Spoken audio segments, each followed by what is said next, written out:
Today is all about corn. Corn, I'm gonna give you an earful about corn. Thanks for being here for another episode of Gussied Up. Today we're making these gorgeous fluffy hoe cakes topped with an irresistible sweet corn compound butter. Let's get started making hoe cakes. Do you know what a hoe cake is? Where I grew up, we call them hoe cakes. And it's because they used to be cooked on a hoe. Like a garden hoe. A hoe cake is essentially like a corn pancake. It's a griddle cake. Sometimes they're called Johnny cakes. Sometimes they're called corn griddle cakes. I need my griddle to start getting hot so it can start heating up, because this griddle, it's large, it's in charge, and it's gonna make hoe cakes.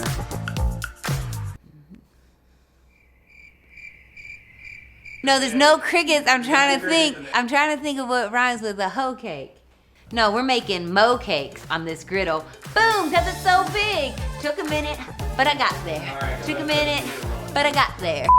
It's gonna start with 1 cup of flour, and then we're gonna add in the cornmeal that I found at the farmer's market. And you see there's some blue corn in there and some yellow corn. So we're gonna get some little speckles in there. 1 cup of cornmeal.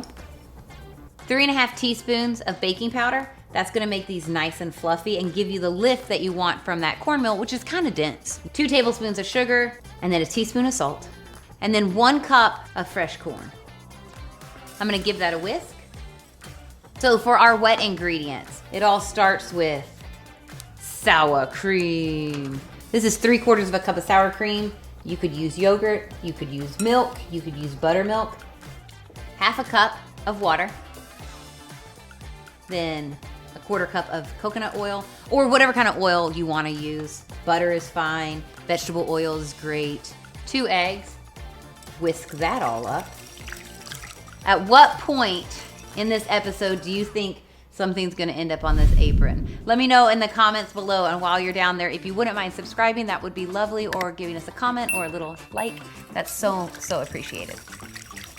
Okay, so now, wet into dry.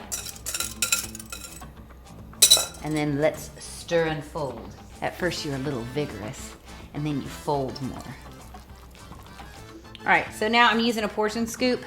The scoop just makes everything the exact same size so they cook evenly in the same amount of time, but also it helps with your shape.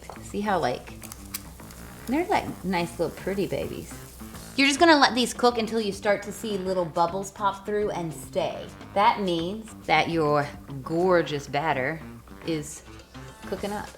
When you flip, you want to be a little bit gentle so that you don't deflate all of the leavening that you've gotten from that baking powder. Oh yeah, they're ready. Okay, we got to move fast. Don't worry about it. Ready? 1, 2, 3. See how I kind of like let it come over? Let's see if these guys are you ready? He's ready. Don't worry about it. Oh yeah. Y'all, usually I get at least one ugly one. It's like when you're making pancakes and one of them is burnt, the first one getting your griddle to the right temp, but I'm having all success today. Cook those for about another 1 to 2 minutes on that side and you're done. Let's make some compound butter. To go with our hoe cakes, we're gonna make a sweet corn and chive compound butter. Starts with 1 pound of softened butter. Just put that into your stand mixer. Give it a mix, just to start to incorporate in a little bit of air. And make sure it's nice and smooth before we start adding in any other ingredients. Okay, turn that off. To that, we're gonna add in 1/2 cup of corn. We're also putting in 3 tablespoons of brown sugar, 1/4 cup of chopped chives, and then the zest of 1 lime. The combination of corn and lime go great together. It looks so good. And that's it, we're done. There's almost no work at all. Looky here, y'all. I sprinkle the top of my compound butter with just a little bit of salt before I store it. And then I say the best way to taste it is on the hoe cakes that we made the butter for. We have corn in the butter, we have fresh corn in the hoe cakes, but we also have that Kentucky grown cornmeal.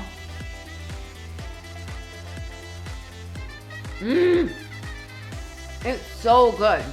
Because we chopped up that corn so fine before we added it to the butter, you're getting a lot of the corn milk. So the whole thing tastes like creamy corn with fresh chives and a little extra sweet because of that brown sugar.